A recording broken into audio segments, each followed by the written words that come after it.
For even more Atari fun, head over to Atari.io. It's Atari Test.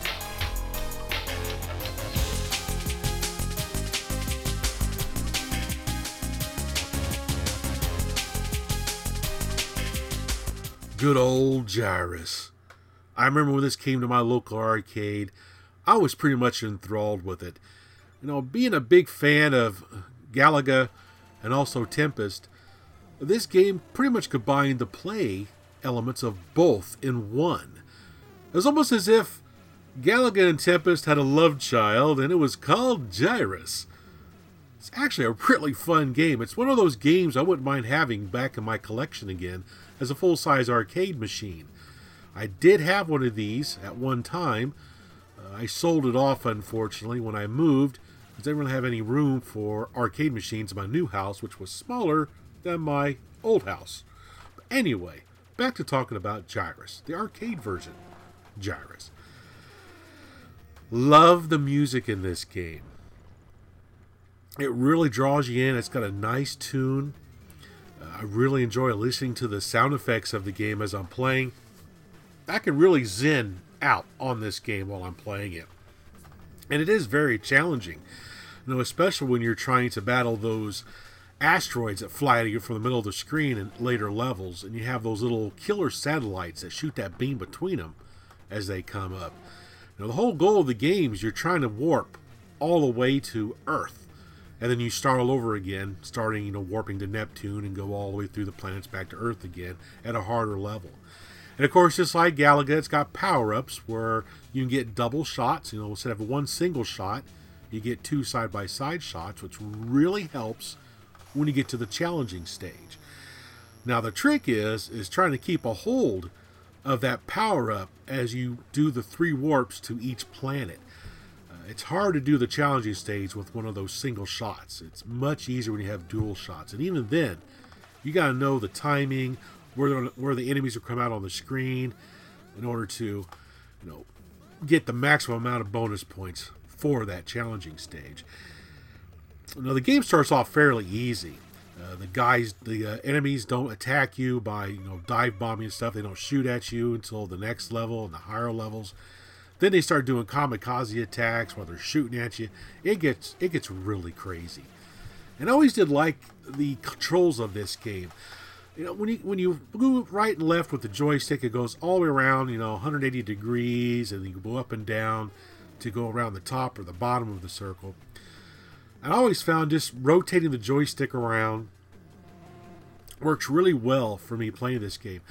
Why they didn't make this into like a spinner game like Tempest, where you didn't have to worry about, you know, the ship getting stuck on one side screen or the other if you forget to move the joystick correctly, I don't know.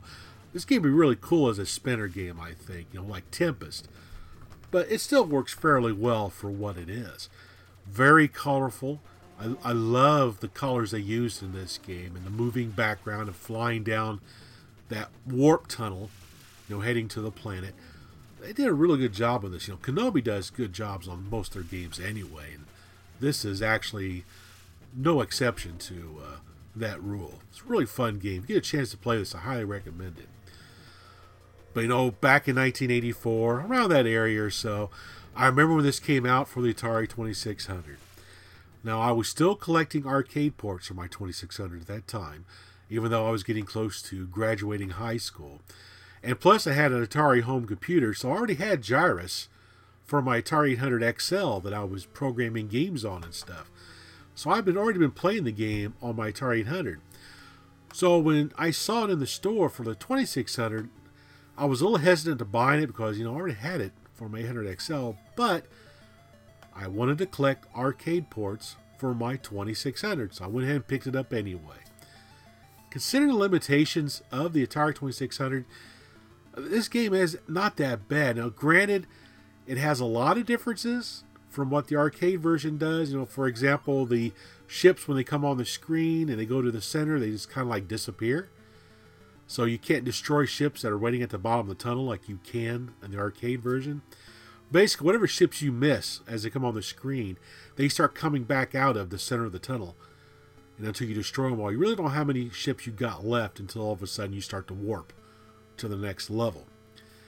I think they did a good job on telling how many warps you had left to the next planet, because anytime you're between levels, look at the top of the screen, you see how many player ships you have left, and then to the left of that, you'll see a number. Starts off at 3 for 3 warps, then goes to 2 for 2, then 1 for 1 warp. And then when you reach the planet, it shows like a planet in the middle of the screen. It's like the arcade version, but it didn't say what planet it is. A lot of them are pretty obvious, like, Uranus will be, a vertical stripe right through the middle of the planet. That kind of stuff. So you can guess what planet you're getting to at the time.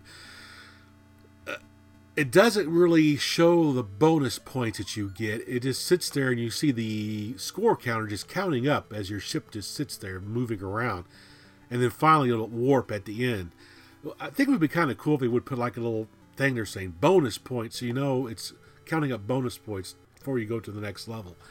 But that's just minor stuff.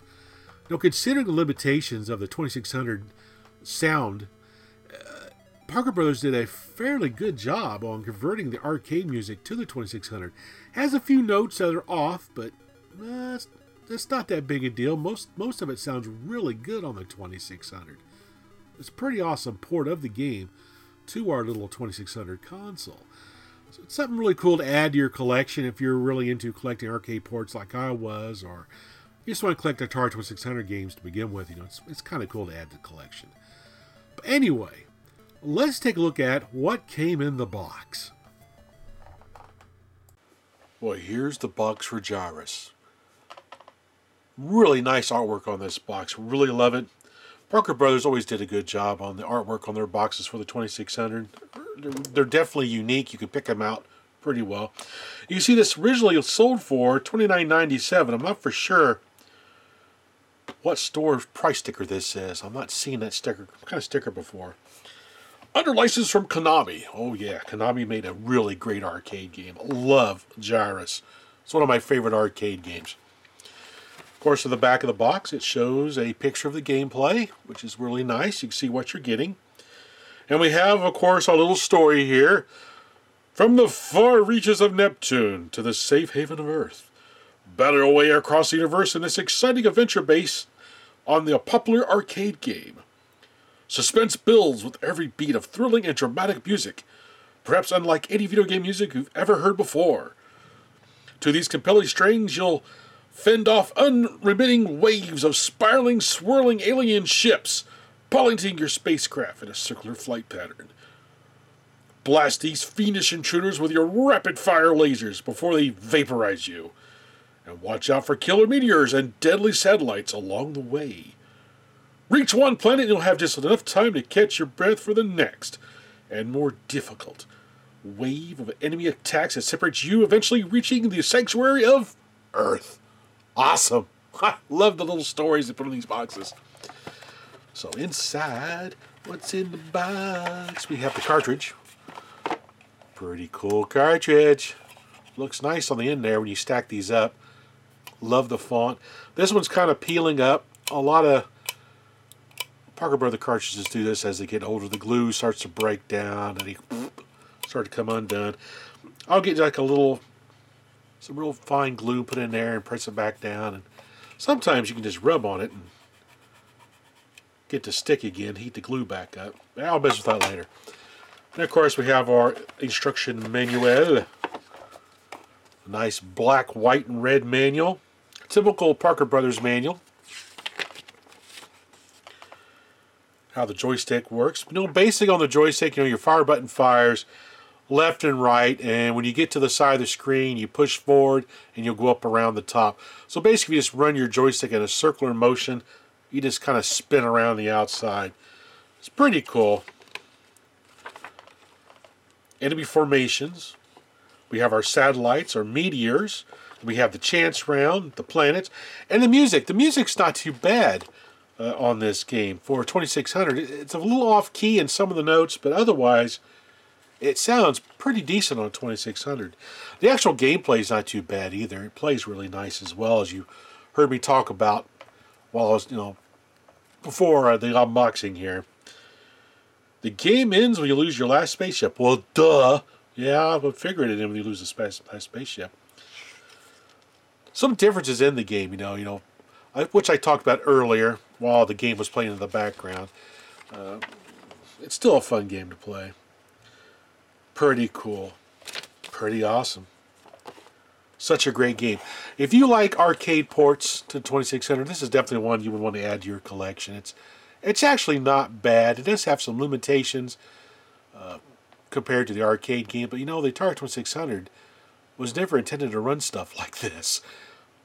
But they did a good job on it. It's actually a lot of fun to play.